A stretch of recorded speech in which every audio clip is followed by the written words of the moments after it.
قائم کمیٹی ارکان کی پریس کانفرنس اس وقت جاری ہے کہ ہماری مسلح افواج کے جو جوان دفاع وطن میں شہید ہوئے، ہماری پولیس کے جو جوان اپنا فرض منصبی ادا کرتے ہوئے شہید ہوئے، تحریک لبیک پاکستان کے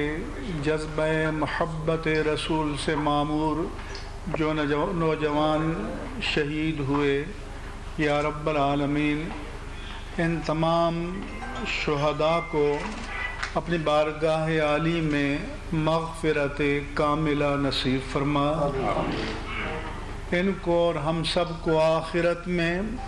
شفاعت سید المرسلین نصیب فرما، اور ان کے لواحقین،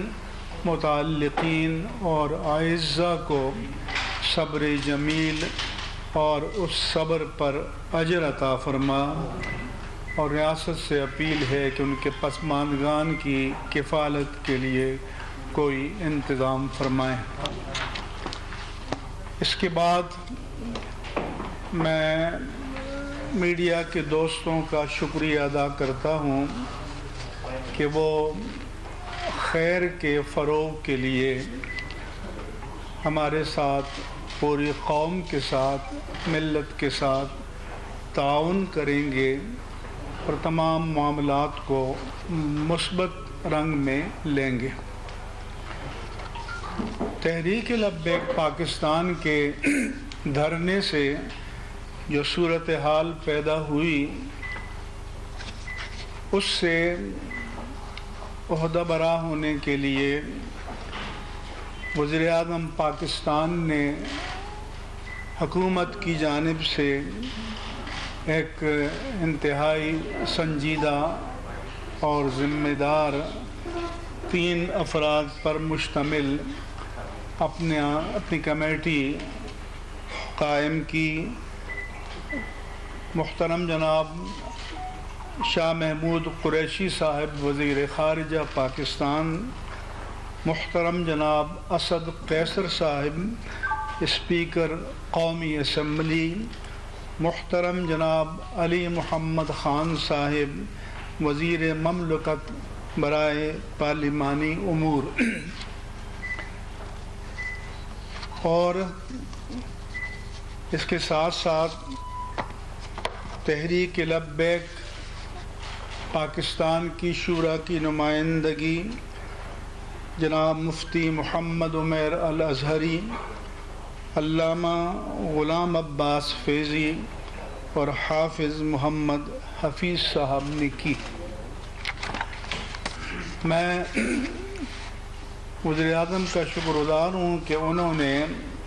جو کمیٹی قائم کی اس کو امپاور کیا، اس پر پورا اعتماد کیا، اور انہوں نے بھی نہایت متانت اور سنجیدگی سے اس مسئلے کے حل کرنے میں اپنا کردار ادا کیا، اور اسی طرح سے ایسا ہی رویہ تحریک لبیک پاکستان کی شورا کی طرف سے ہمیں ملا، اور جو معاہدہ قرار پایا اسے تحریک لبیک پاکستان کے امیر حافظ سعد حسین رضوی کی بھی تائید و حمایت حاصل ہے۔ یہاں پر میں یہ پوری قوم سے گزارش کرنا چاہتا ہوں کہ یہ کسی کی فتح یا شکست نہیں ہے، یہ پاکستان کی فتح ہے، یہ اسلام کی فتح ہے، یہ حب الوطنی کی فتح ہے، اور یہ انسانی جانوں کی حرمتوں کے تحفظ کی فتح ہے۔ یہ بھی میں قوم کو بتانا چاہتا ہوں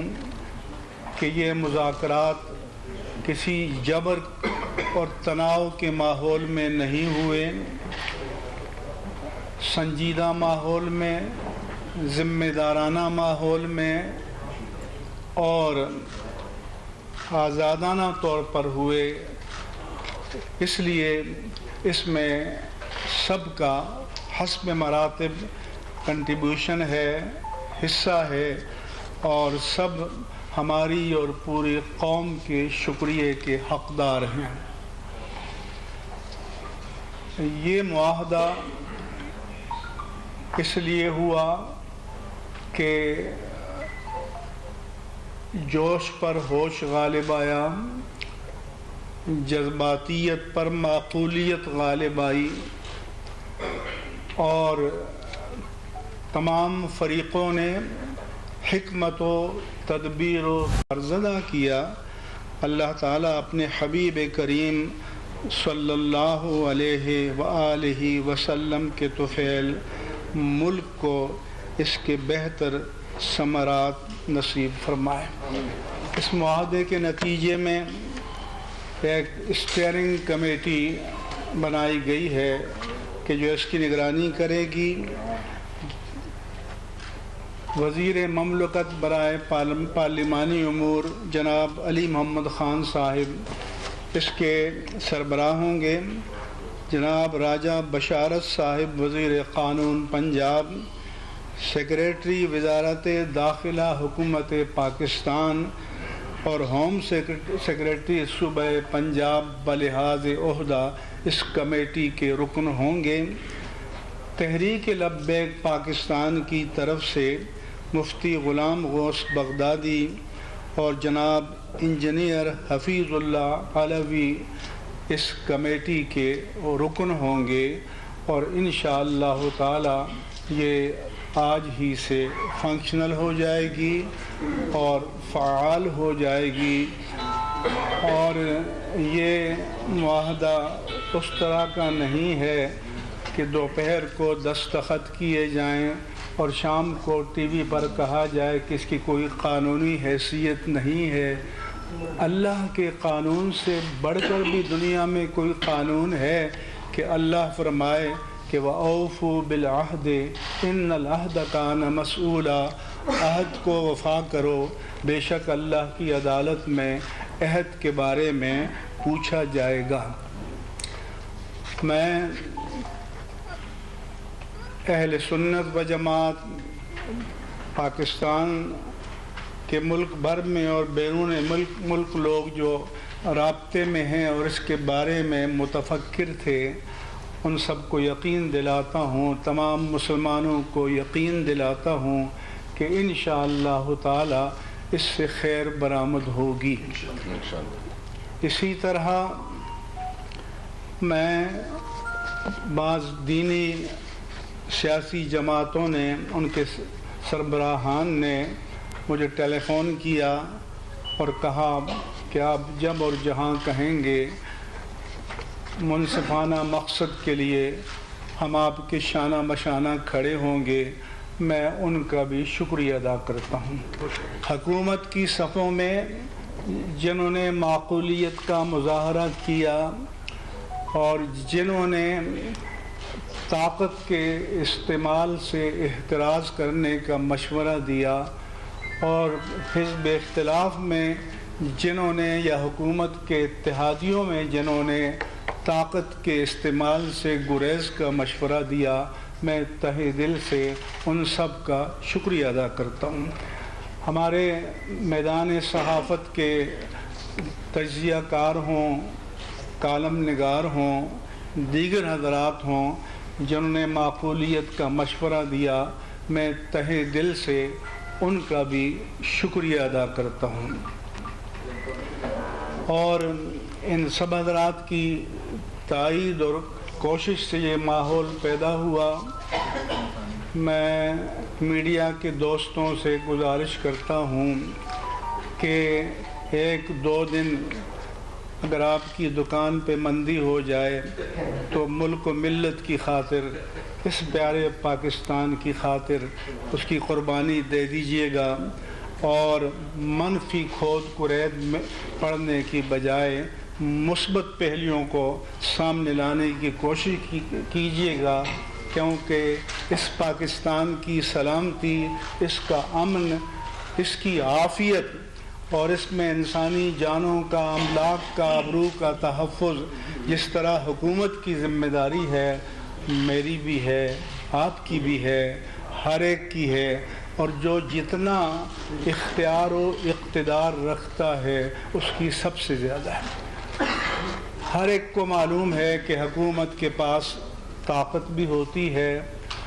ادارے بھی ہوتے ہیں،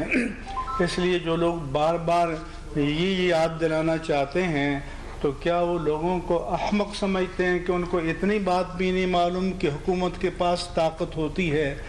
لیکن پاکستان کے آرڈیننس فیکٹریز میں جو گولیاں اور اسلحہ بنتا ہے وہ اپنی قوم پر چلانے کے لیے نہیں، وہ داخلی اور خارجی دشمنوں کے خلاف استعمال کرنے کے لیے بنتا ہے۔ کسی بھی حکومت کے لیے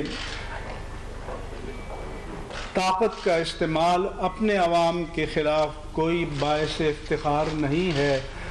اس کو ہمیشہ اور ہمیشہ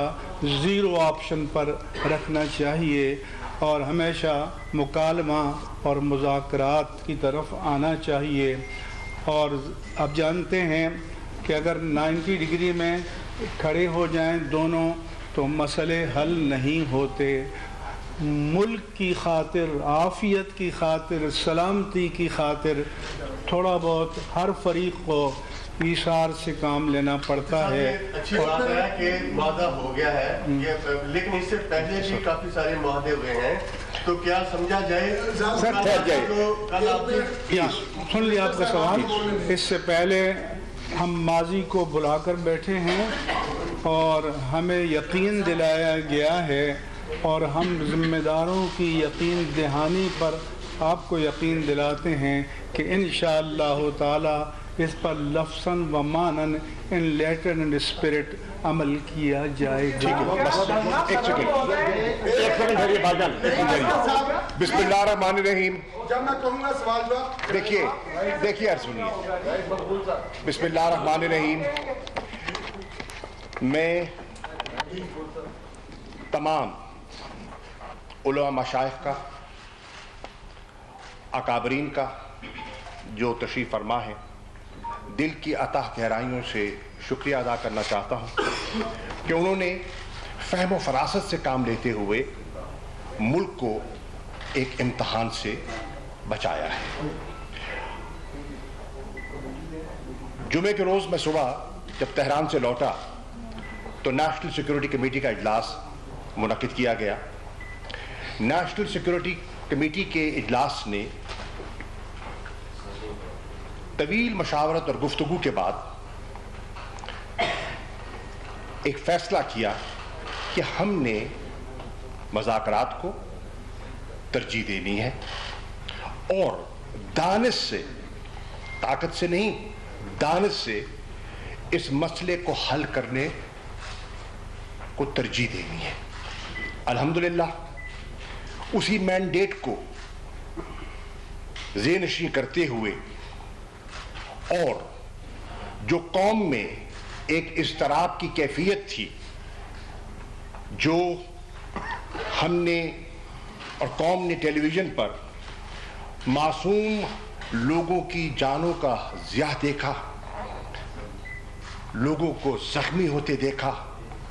املاک کا نقصان دیکھا،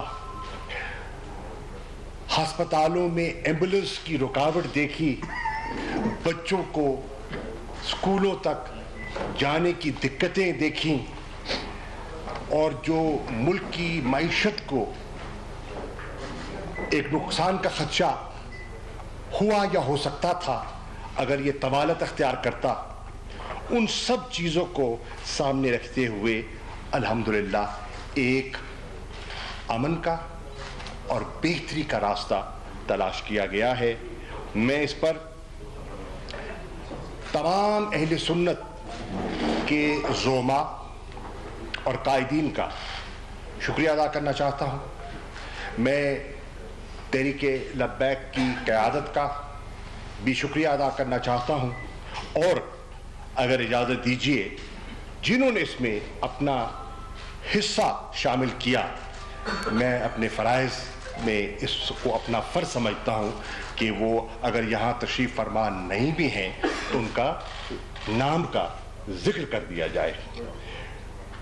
مفتی منیر الرحمان صاحب تو تشریف فرما ہیں، ہم ان کے شکر گزار ہیں۔ جناب مولانا بشیر فاروق قادری صاحب تشریف فرما ہیں، کراچی سے تشریف لائے، ہم آپ کے شکر گزار ہیں۔ جناب ثروت اعجاز قادری صاحب، جناب صاحبزادہ حامد رضا صاحب، جناب پیر عبد الخالق صاحب، جناب ڈاکٹر عبد الخیر محمد زبیر صاحب، جناب صاحبزادہ حامد سعید کاظمی صاحب، جناب پیر محمد امین صاحب، جناب خواجہ غلام قطب فرید صاحب، جناب پیر نظام سیالوی صاحب، جناب صاحبزادہ حافظ حامد رضا صاحب، جناب مفتی وزیر قادر صاحب، میاں جلیل احمد شاہپوری صاحب، جناب سید علی رضا بخاری صاحب، جناب مخدوم عباس بنگالی صاحب، جناب صاحبزادہ حسین رضا صاحب، جناب پیر حبیب عرفانی صاحب سندر شریف والے، جناب ضیاء نور شاہ صاحب اور پیر قاسم سیالوی صاحب اور جناب صاحبزادہ سلطان احمد علی صاحب، جنہوں نے